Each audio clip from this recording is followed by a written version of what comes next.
Hello and either welcome or welcome back to the Gender Libertarian Podcast. If you do like this, please rate, comment, and subscribe. You can find me on iTunes, Google Play, Stitcher, SoundCloud, Spotify, YouTube, and on my Patreon page. So today I'm talking to Pete Quinones. I'm sure you guys already know who he is. He is the host of the Free Man Beyond the Wall podcast, and he does have some new fancy titles that we will talk about a little later. But where I wanted to start with you, Pete, is that you've kind of had a little bit of a shift lately, not necessarily in ideology, but in approach to kind of promoting the ideology of anarchism and different ideas about how we could better approach the situation of trying to promote libertarianism, anarchism, and where our energies, I think, would be better focused. So go ahead and kind of explain to people where you're at with that. Well, I think it's funny that you're using the term anarchism when this week we were considered to be the enemy of the American people, just broadly across the whole spectrum.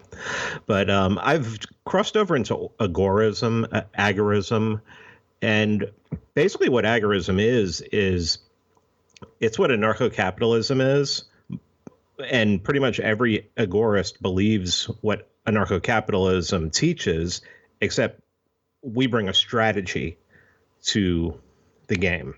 So if you look at Sam Konkin's books, he wrote 2 books complete, an Agorist primer and the New Libertarian Manifesto. And the first thing most people realize is, well, they're really small.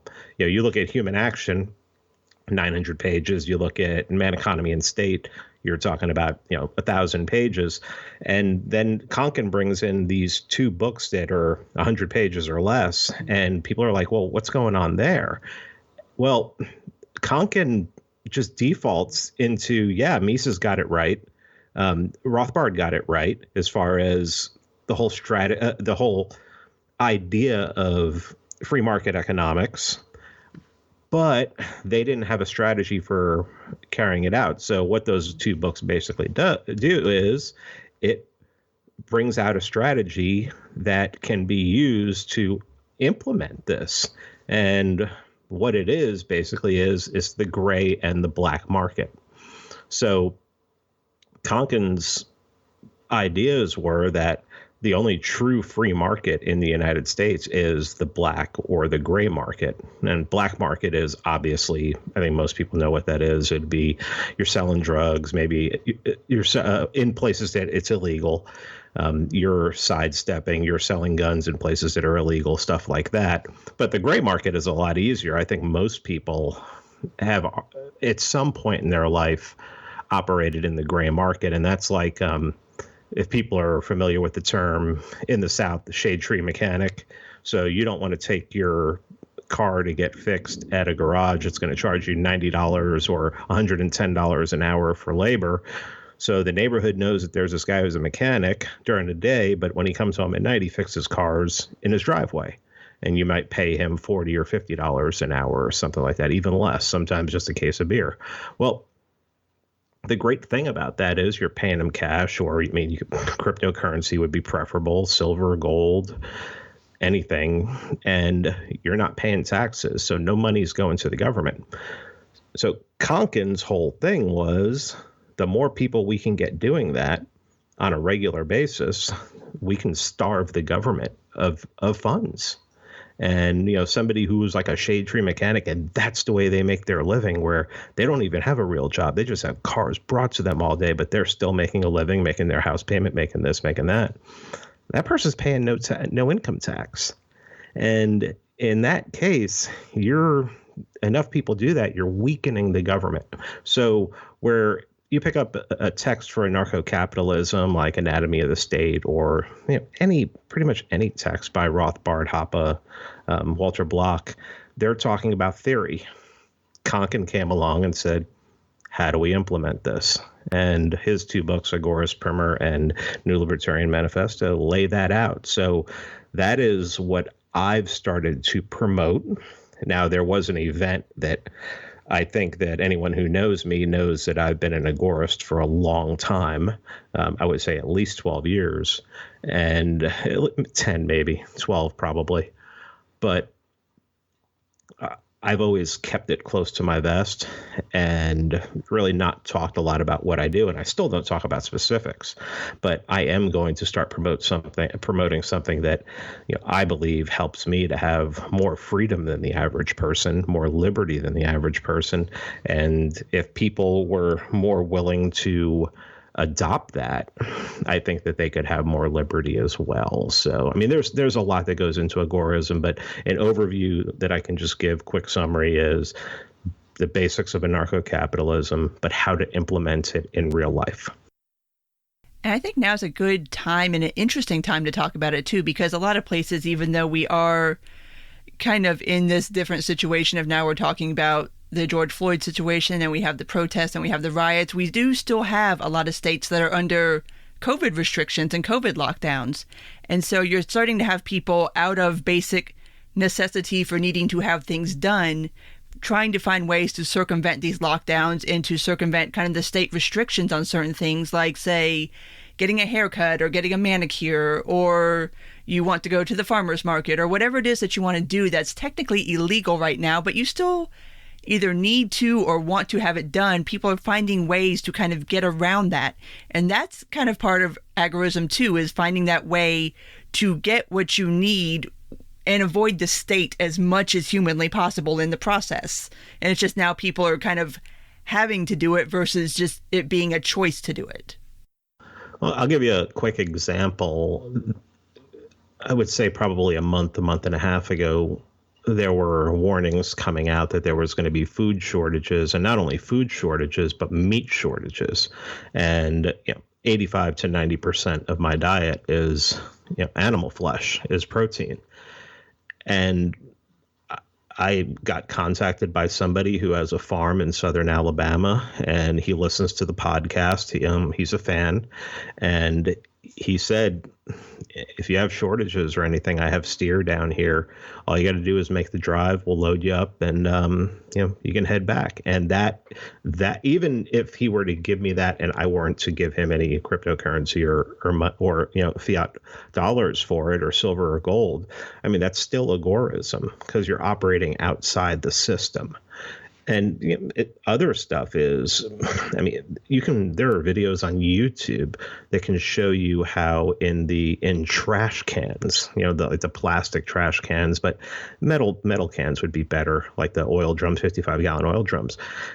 If you live in an apartment, on your porch, you can grow potatoes, and then you have your own stash and you don't have to worry about it. Or if there's no food shortage, you can take it down to the local private farmers market and you can sell it. And as long as you're going to the right kind of farmers market, you're not selling it and collecting taxes. So I mean, the possibilities are endless. But yes, it was this whole COVID-19 thing that made me make the switch. And one of the things I did was I just abandoned the Libertarian Party altogether. I see the leftover, what's going to come out of COVID-19 and now these riots, is that we're going to lose an insane amount of liberty, individual liberty. And right from the start of the COVID, I saw that. And that made me leave the party, because there's not going to be any political solutions. And people were selling me on the idea of, let's use it as an education tool. If you get the right person in there, they can spread a message and everything. And I'm like, okay, that's great. You go do that. I'm going to take the time that I would, at the time and the money that I would use to do that, and I'm going to invest it in myself with agorism. And that's another great thing about agorism, you can pronounce it either way, that people don't realize is it's one of the few ways to really free yourself as an individual. But what Konkin talks about, and especially in like J. Neil Schulman's book Alongside Night, which is the agorist version of Atlas Shrugged, and much more entertaining and shorter and no wooden characters, where they talk about how after a while, enough agorists in one area start popping up that they can form cadres to protect each other and grow numbers. And I think at this point, with everything that we're seeing coming from the government, and I mean, contact tracing is like nobody knew what contact tracing was 3 months ago, and now it's pretty much a default on everyone's smartphone. And they've already said, I think it was Minneapolis said that they were going to use the app to track people who were being arrested for the riots and everything. It's like, well, I mean, that's what I said as soon as I heard contact tracing. I knew it wasn't only going to be used for tracking people with COVID. I knew it was going to be used for security reasons and for security state reasons. So, I just really think agorism is the way to go right now to free up some liberty for yourself and to, have a genuine fighting chance against what, I see as becoming, we already live in a security state. Every piece of metadata of every email and every phone call and everything gets stored somewhere and can be pulled up in the future. But I just see that they're building a panopticon where they're going to be able to see you wherever you go, no matter where you are. And I think the only way you're not going to defeat that politically. You're just going to defeat that by using good old fashioned having a good old-fashioned criminal mindset. And I really honestly believe that that's where we're at right now. And if these riots get any worse, or say these cops in Minneapolis are found innocent, I think the world's going to burn, and people are going to really need to protect themselves. And one thing that we've learned in the last week is that the government and the state, the police, no one's going to protect you. And it's about time that libertarians, anarchists, and big L, if you're big L or small L, you really have to start thinking about taking care of yourself. That's true. And a question that I want to know if this would be the fairest way to kind of do like a bumper sticker version of explaining agorism to somebody, is to explain it as pretty much, as far as what we have right now, would be like the purest distillation of free market capitalism, where your exchange is between person A and person B, and there's as little to no state involved as humanly possible. Yeah, you're going to want it to be no state involvement whatsoever. I'm shying away from the term capitalism. Konkin talked about the term. Carl Hess talked about the term. J. Neil Schulman talked about the term. The term can equally mean state capitalism, the state protecting certain businesses. I mean, this was obviously Marx's whole critique of capitalism was he saw it as the cronyism in his day, which it was. But the great thing about agorism is that a lot of people who are Marxists or call themselves communists, while they're eating at McDonald's and playing on their iPhone, they will say that capitalism can only exist, that a quote unquote free market can only exist if the government exists. And agorism completely destroys that, because agorism is the free market. It is what pure capitalism would be: acquiring capital, doing whatever you want with it, and then distributing it directly. But the agorist is probably the freest free marketer on the planet, and they are at war with the government. The government wants to destroy them, wants to put them in jail, wants to silence them. So it kind of destroys Marx's whole theory that capitalism and free exchange can only be protected by a government, since the government's at war with us. Would you say comparing agorism to anarchism, is there really any kind of significant difference between the two, other than agorism basically being anarchism applied? Or is there any kind of theoretical differences between the two that are remarkable enough to speak on? I think that pretty much every agorist is going to be an anarchist, even if they don't realize it, because the aforementioned war with the state, and you're providing goods, you're providing services outside of and who are some other agorists, sex workers, some of the biggest agorists in the world. You're outside of the state and you're at war with the state. So yeah, I mean, they truly are.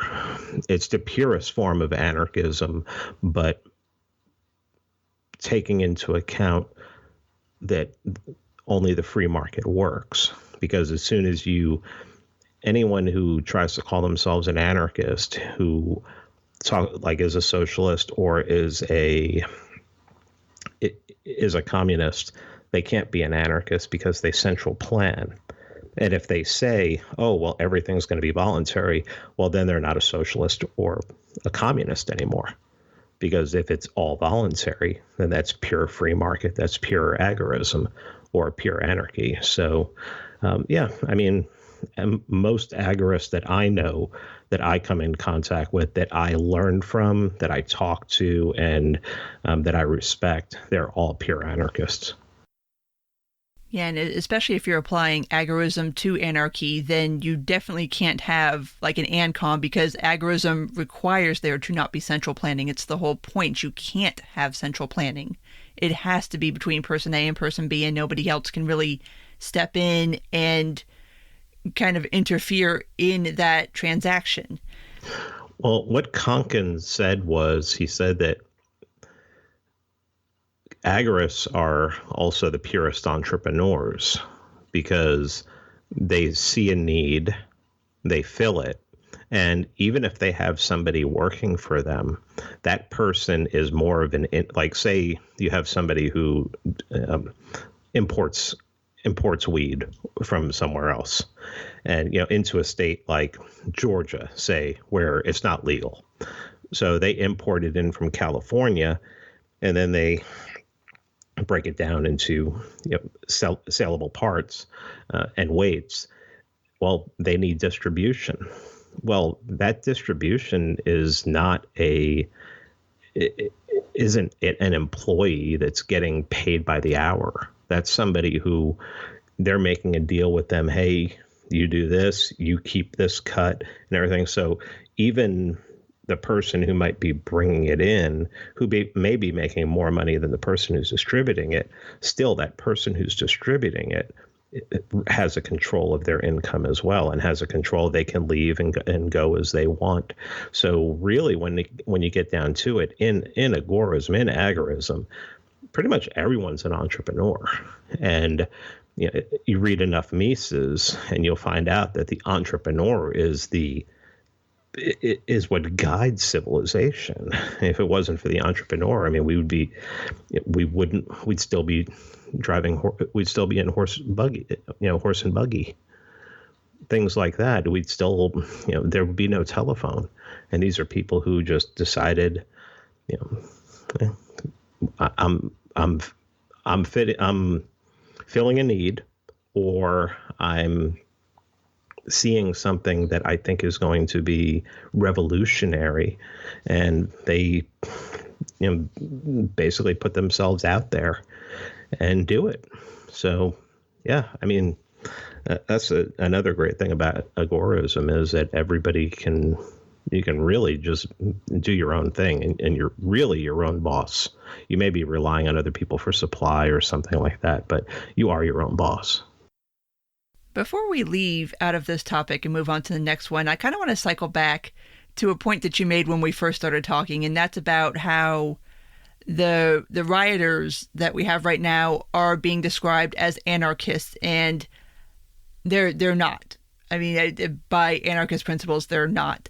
What they are is kind of nihilists, and I think a lot of times people think that anarchists are nihilist, and to properly understand anarchist philosophy and to properly understand agorist philosophy, you have to understand that nihilism doesn't really have a place here. Like, you can't go around destroying other people's stuff. There has to be some level of trust with your your fellow people in your community and the people that you're interacting with in order to create this society. So I just kind of wanted to take a moment to push back against this whole idea that people who burn things down or people who steal other people's stuff are anarchists, because that's not what anarchy is. And that also kind of just ties into agorism too, because obviously under an agorist society, you certainly can't have people running around doing that, because that's not going to be permissible.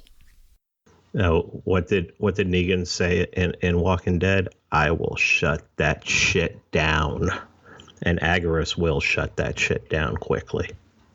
Yeah, they're not going to have anybody destroy their business or interrupt their business. And no one would want that, especially in an agorist society. I mean, they're the supply chain. So any problem like that is going to interrupt the supply chain. I think if you really sit down with most people who call themselves anarchists and are, and I'm talking about free market anarchists. I'm not talking about these people throwing bricks and hurting private property. I think if you ask them what they want most out of life is, they just want to be left alone. And if you asked me, I just want to be left alone. I just want the state to be gone out of my life so that I can prosper and I can do the kind of things that I want. And by me saying that, by any anarchist saying that, that flies right in the face of nihilism. Because nihilists, they don't want to just be left alone. They're not. I've never talked to a nihilist who was. I mean, and I'm talking about. I've known a couple people who were real nihilists. They didn't want to just be left alone. They wanted to talk about their nihilism all the time. They want to bring people into it, and and make them as miserable as them. I guess the difference with me is, I want to make people as free as I want to be. I want other people to be as free as I want to be. But I mean, if they don't want that, I still have the right. I mean, even if 99% of the people on the planet didn't want freedom, that doesn't mean us 1% should be denied it. And I think that is something that most people, even people who've been big L libertarians for their whole life, or even some small L libertarians, just don't get, is that we just want to live our lives. And people who want to live their lives and be left alone, especially people who abide by the non-aggression principle of, don't hurt people and don't take their stuff, there's no reason why we shouldn't be allowed to do that. And there's no such thing as a social contract. This is all just some kind of mythos. It's something that people have been sold to make them dependent on the government. I mean, the 15,000 hours of indoctrination in their schools helps a lot. But I mean, people think that there are actually people out there who believe that if I was granted, as an individual, that the government said, we're not going to have anything to do with you anymore, they think I'm going to go on a killing spree. That's what they have in their heads. And I can only think of two reasons why they think that is. One is that's what they've been taught, or two, that's what they would do. I really don't have any other explanation as to why people would think that. Yeah, and I think the best counter to that argument is to steal the old famous Penn Gillette quote of, I already rape as many people as I want to. That number is 0. I already don't do these things because I don't want to do them, not because the state is telling me not to do them, but because I know you shouldn't rape people and you shouldn't kill people and you shouldn't steal from people and you shouldn't destroy their property. Like, it's not, if you think that it's the state keeping people from doing that or keeping you from doing that, then you take an even more cynical view of humanity than what libertarians and anarchists are accused of doing. But I think this is that is a good Penn Gillette point, though. I mean, anyone can find that online. Just like type penn, gillette, I rape as much as I want or something like that, and you'll find the whole thing. And it's really one of the most perfect representations of libertarianism is that, if the government really can't stop crime, they really can't. Usually the way they stop crime is they get a tip from a normal person, or a normal person turns somebody else in, or they just, like blind squirrels finding an acorn, just stumble upon a criminal. But I mean, that's so infrequent. Police are historians. They always show up after the person is dead or raped or robbed, and that's why people have to really take care of themselves. But I mean, people are. I think most people, absent a state, would be fine, and some other people might have to be taken care of. But I think once people, I think without a state, it would become really clear, really quick, just how many guns there are out there. Especially in certain parts of the country, yes. But I think now is a good pivot point as any to talk about your fancy new title. You are an executive producer on a documentary. Yeah, that's that goes up on my ego wall. You fancy, huh? Yeah. So explain to people about the documentary and what it's about. Well, the documentary is called The Monopoly on Violence, and we're recording this on a Thursday. On Monday morning past, so 3.5 days ago, we threw it up on YouTube. We are preparing it for Amazon in a couple weeks. And then after it's been on Amazon for a while, at least a month, we're going to submit it to Netflix and try to get some people who have stuff on Netflix to lobby to get it up on Netflix. But we've gotten, just as we started recording this on YouTube, it went over 20,000 views in 4 days, in less than 4 days. Like I said, it's called The Monopoly on Violence, and it's a 3-act play of the history of the state, the history of states, and we'll look at some early states, we look at some more recent states, and we have James C. Scott, who wrote books like Against the Grain and The Art of Not Being Governed. He talks about just how young, like, the modern state is, and he does a great job of showing exactly what the modern state would be, what it would the characteristics that would have it be a modern state.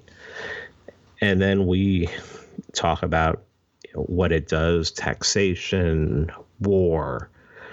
I mean, just the things that destroy individual liberty and destroy life.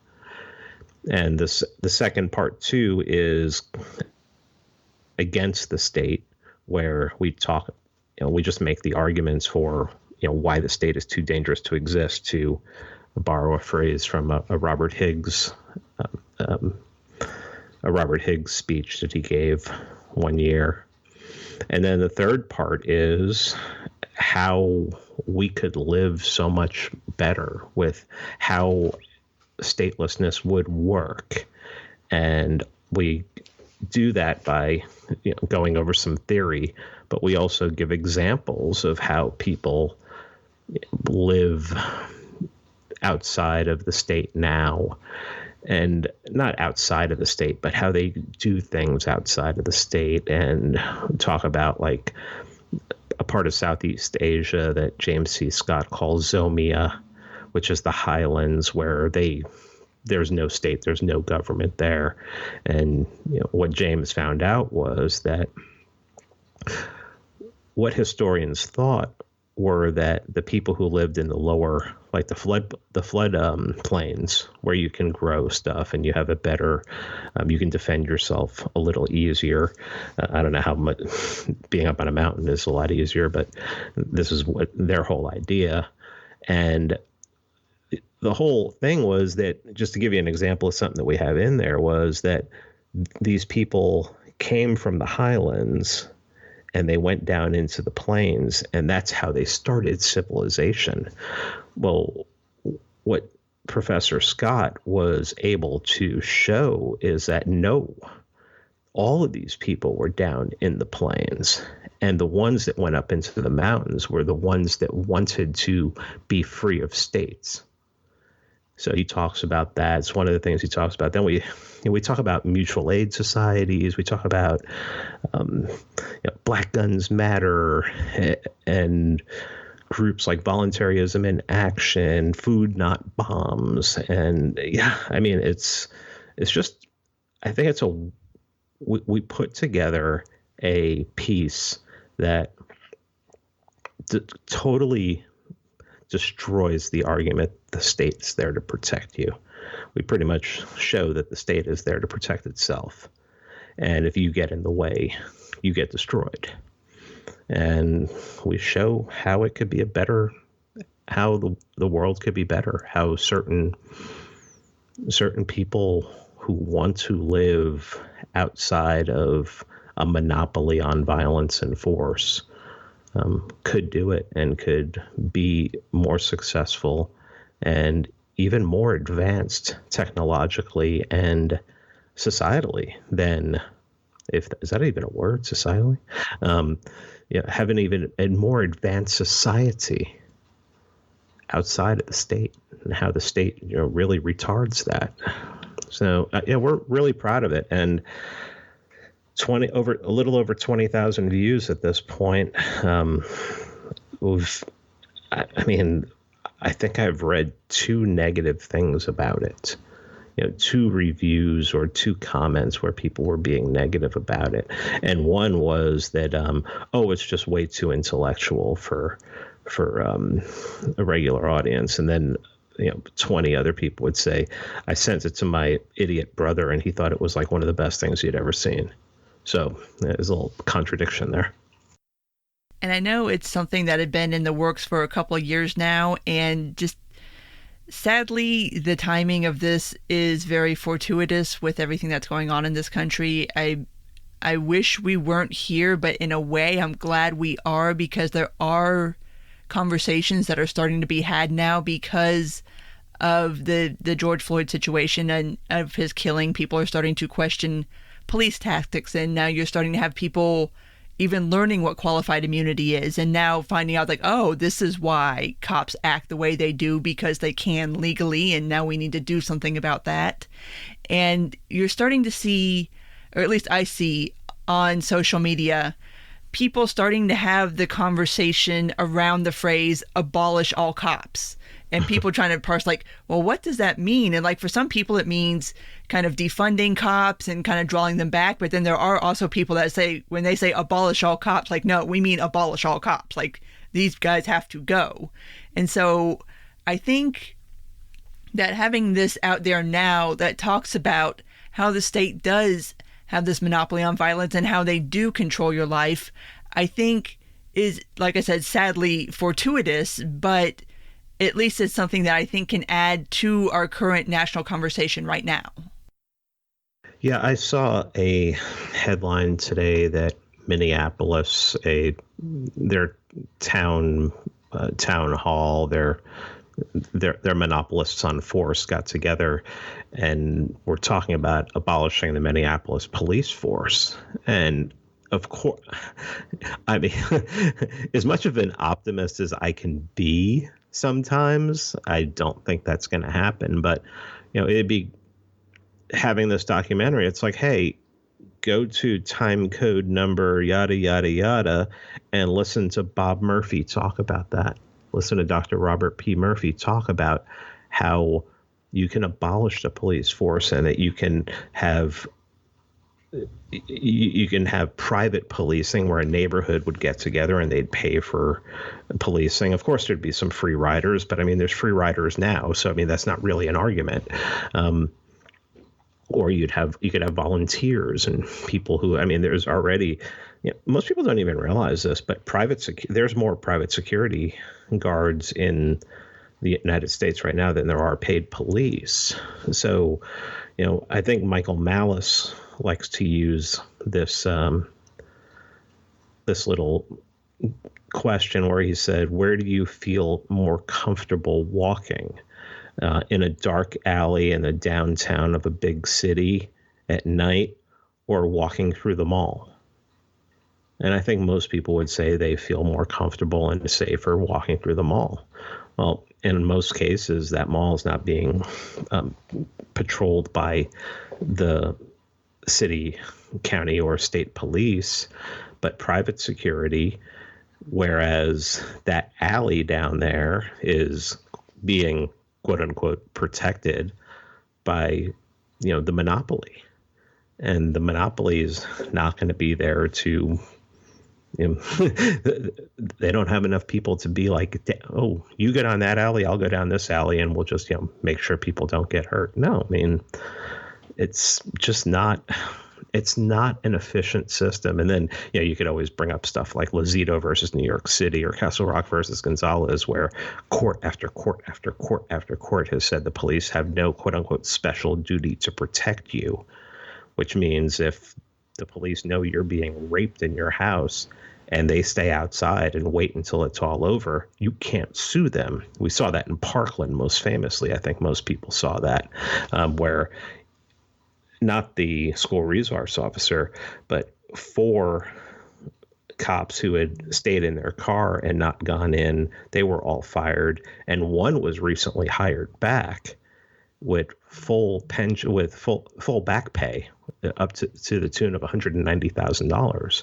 So these people aren't even there to protect you. And what I like to tell people is that if you did have a cop that protected you one time, or found your lost dog, or got your cat out of the tree, or did recover something that was stolen from you, I mean, you consider yourself lucky. They don't have to do that. That is not their job. If you see any more "to serve and protect" on the side of a car, notice it's in quotes. It's in quotes for a reason. They're making fun of you because you still believe this. So, yeah, I'd much rather have private security. I mean, at least if they screw up, you can fire them and get someone who's better. If the police screw up, what do you do? I mean, you could hire private security for yourself, but you're still paying for the cop. Your taxes are still being taken for the cop. So now you have to pay twice. So I hope that I think that we released this we tried to release it on Sunday. We had a couple issues, and we released it on Monday. And we wanted to get it out there. There's still a couple things we really need to tweak before we send it to Amazon. There was a couple audio level issues here and there, and but we wanted to get it out now because it just, while there are cities that are burning and businesses being destroyed, people need to see why this is all happening. And it's because of the state. People can blame these rioters all they want, and I do. I mean, in an anarchist society, this would not happen. They would be shut down immediately. But realize that this is happening. People say, "Oh, if there was no government, if there was no government, cities would be burning to the ground." Well, what's happening right now? There's a better way, and I think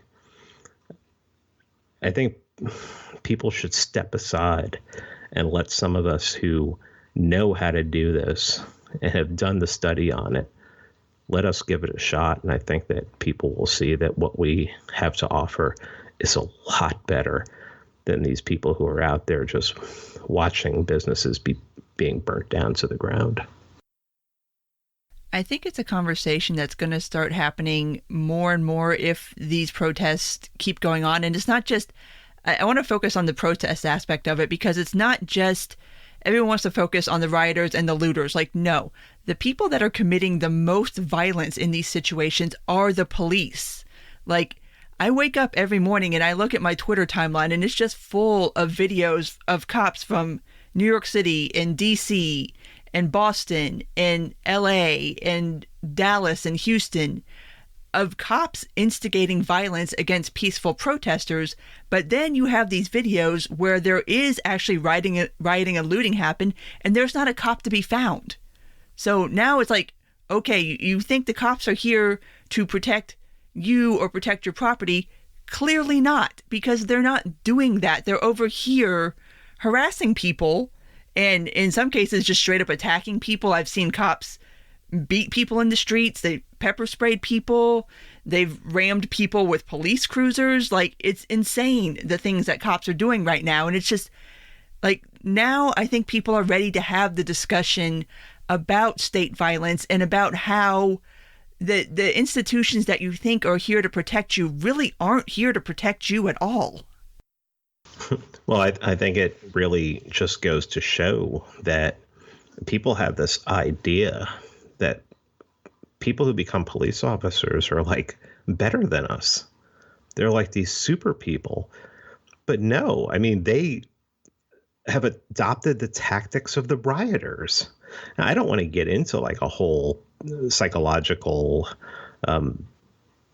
examination of the mind of the rioter, but people get into crowds and crowds start doing things, and a lot of people tend to be collectivists, so they go right along with it. But what's funny is when you see the way cops are acting now, and especially that video out of Atlanta where these two college kids, and I think I want to point out that the two college kids were black, because the car in front of them you can only see who's in the passenger seat, but it's a white girl and she has her window open, and they're not messing with her, but they go after these two black kids and break the window open. But it's not even a race thing, because the cops are black, and they bust the window open, tase both of them. The guy in the passenger seat, I'm telling you, he had that prong in him for at least 45 seconds, where you can just hear it, and you could see him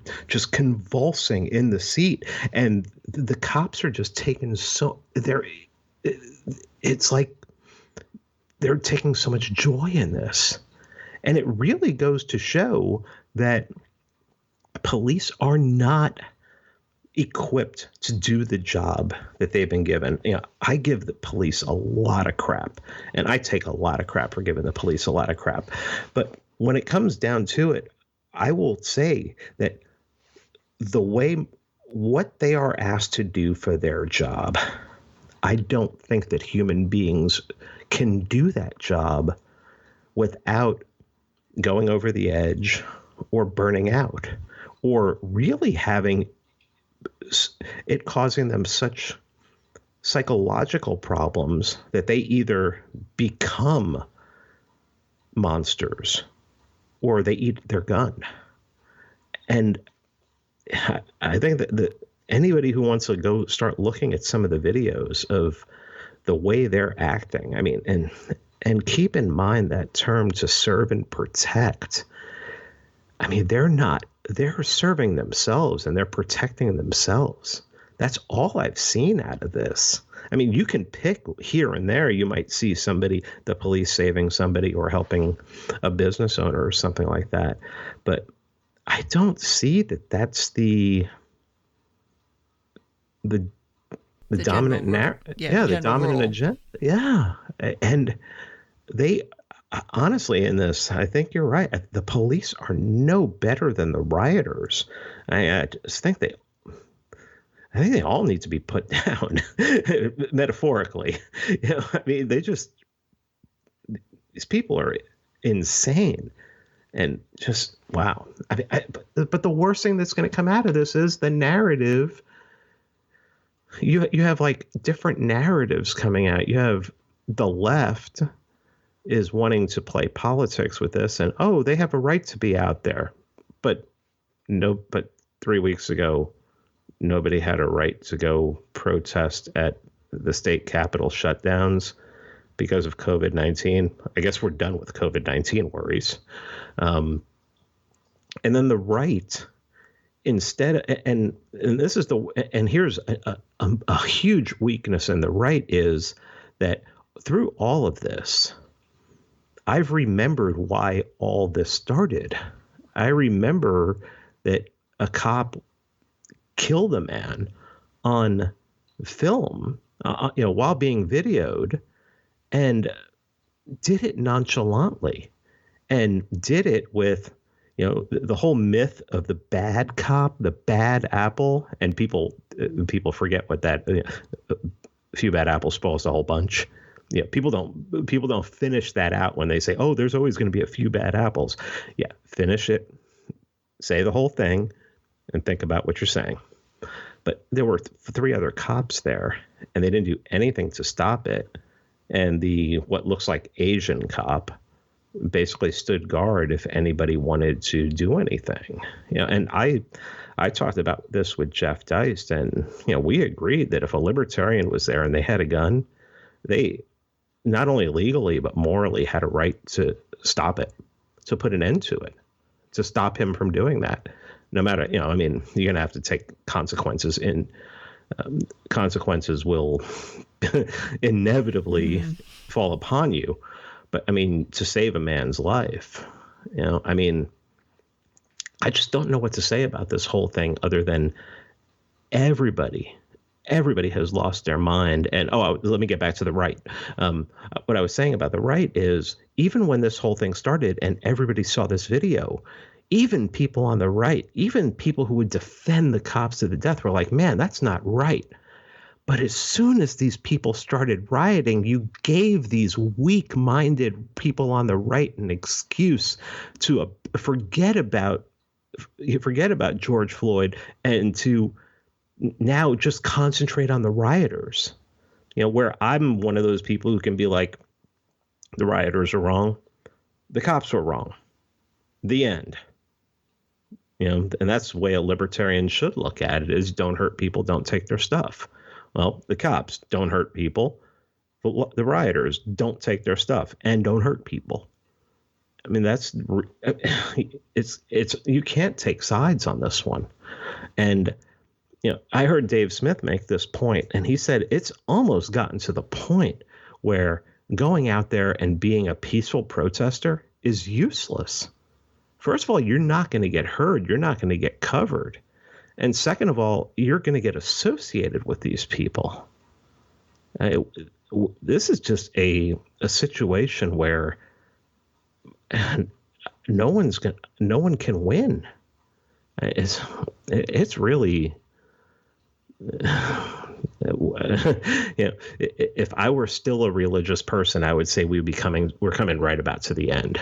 That someone opened up a seal and and we're going to see a horse in the sky pretty soon, because people have just absolutely lost their minds. And the sad thing about it is, I've gotten to the point where I haven't really gotten emotional over any of this, because I've come to expect it. Especially after a 3-month lockdown for pretty much the whole country. I think that may have something to do with how people are acting as well.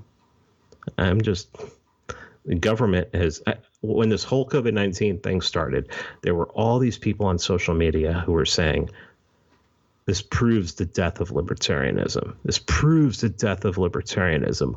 How would a libertarian handle this? How would a libertarian handle that? This proves the death of the state. The state can't handle a quote unquote pandemic, and the state can't handle uprisings, or they can't handle, they're not a security force. It's one thing Scott Horton likes to say. He goes, the government and the police are supposed to be our security force. They are there. The military, they are there to protect us. That's what they're supposed to do. That's what security does, is they protect us. They don't protect us. They prey upon us. They don't exist without stealing from us. It couldn't be a better time for this documentary to come out, because it covers all of this. And I really have a hard time just seeing how people aren't seeing it, that in all of this, in everything that's happened this year, the government is the problem. The government has caused all of this. I think people are starting to see it, especially, ever since February of this year, it's just been one massive systemic state failure after another, starting with the FDA and the CDC just completely shitting the bed on COVID, and now you've got local police forces who seem unwilling or unable to perform basic functions with any kind of level of decency. Certain exclusions apply, but I think this is going to start making a lot of people ask a lot of questions. And you started seeing this, especially with the response to COVID, the government's response to COVID, and people started asking, like, well, how did we get here? Like, well, let me explain to you how the CDC ruined this and how the FDA ruined this. And now with the George Floyd situation, which it's, like I said, I'm sad, but I'm happy we're here because, it's not, George Floyd is not the first person to die at the hands of a cop. And it's not even, it's egregious in the way that it's demonstrating just how little police actually care about whether you know what they're doing. I still say the Daniel Shaver video is way worse. Like I said before in the last episode, Google that only if you have a very strong stomach. But people are starting to realize that, yeah, these things are problems. Like these things that perhaps you either didn't think about, or you made assumptions that things operated in a certain way, or you assumed that, of course, when shit hits the fan, the state is going to act correctly and fix things. And now people are finding out that that's not the case. And so I do think there's going to start being a bit more conversation, especially around policing and about state violence, but also about just government interference in things that people didn't necessarily know that the government had a finger in the first place. And now they're finding this out. And it's like, wait a minute, why are they here? What role do they have in this? I think people need to realize that, once again, I'll reiterate from what I said previous, the police, military, government, but especially the police, they're supposed to be our security force. Okay. After it came out that the reason they were called on George Floyd is he was allegedly passing a counterfeit $20 bill. So it's not okay for him to counterfeit $20 bills, but the Federal Reserve, it's all right for them to counterfeit trillions of dollars. Okay, so they're not criminals, obviously. Yeah. But if they're our security force, what were the police, by approaching him violently? How was George Floyd a threat to us? If they're supposed to be providing security, it seems to me that if George Floyd was a threat to anyone, he was a threat to the police. Because when they showed up and they started manhandling him, maybe he fought back. Maybe he didn't want to be arrested. Maybe that wasn't a counterfeit $20 bill at all. He knew he did nothing wrong. And he's like, why are you hassling me? And normally in situations like that, you get you get arrested for resisting arrest. You know how many people get arrested every day for resisting arrest and nothing else? No other charges? Think about that. All you've done is spit in authority's face if you get arrested for resisting arrest. The very thing that this country was founded upon, spitting in authority's face. Because the cops came, you knew you did nothing wrong. You're like, get the hell away from me. And then the cops arrest you for resisting arrest.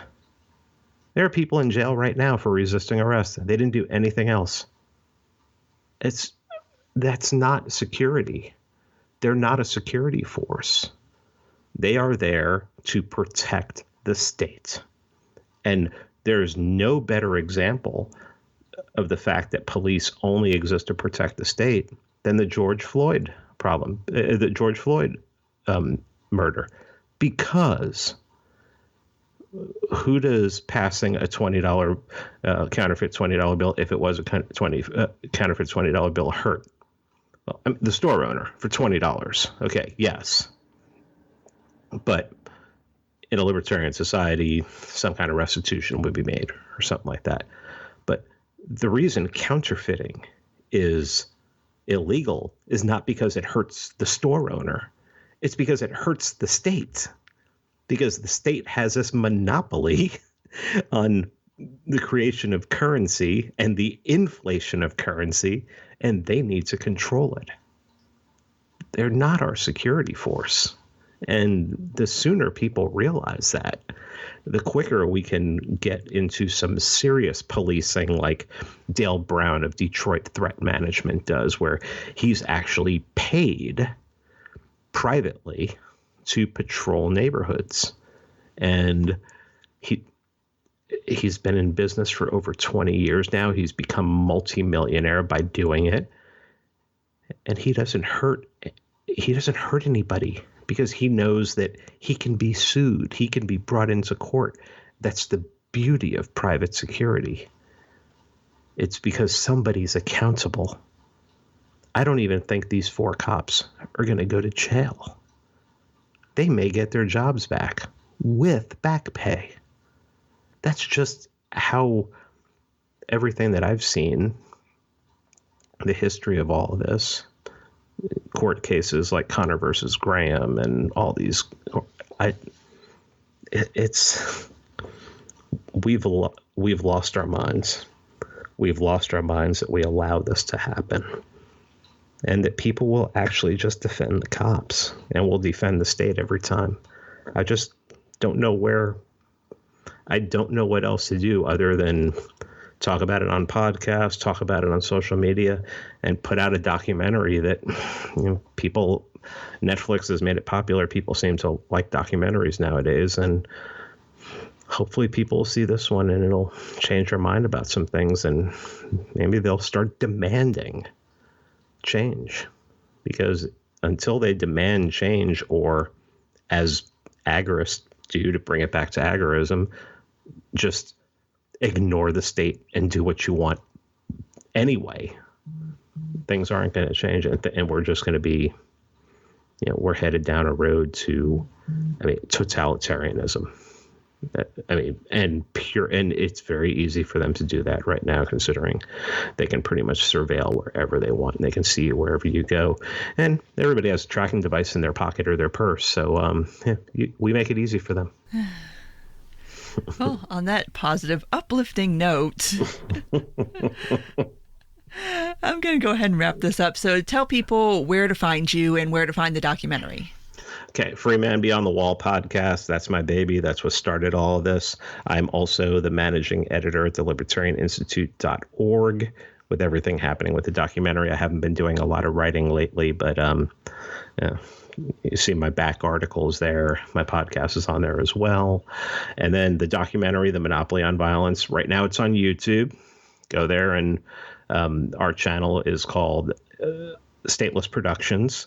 So you go to Stateless Productions, you'll see it there, or you can go to my Twitter account, and the pinned tweet has a link to it. Just go into YouTube, Monopoly on Violence.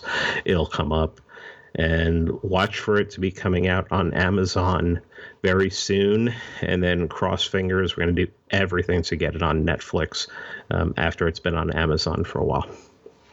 All right. Well, thank you so much for sitting down and talking with me for a while. No problem. It was awesome. Thanks for letting me talk. Awesome. Thanks. As always, thank you for listening. And if you haven't watched the documentary yet, The Monopoly on Violence, I will put the YouTube link down in the show notes. And of course, you can always find Pete on his own podcast, Free Man Beyond the Wall. So as always, take care, and until next time.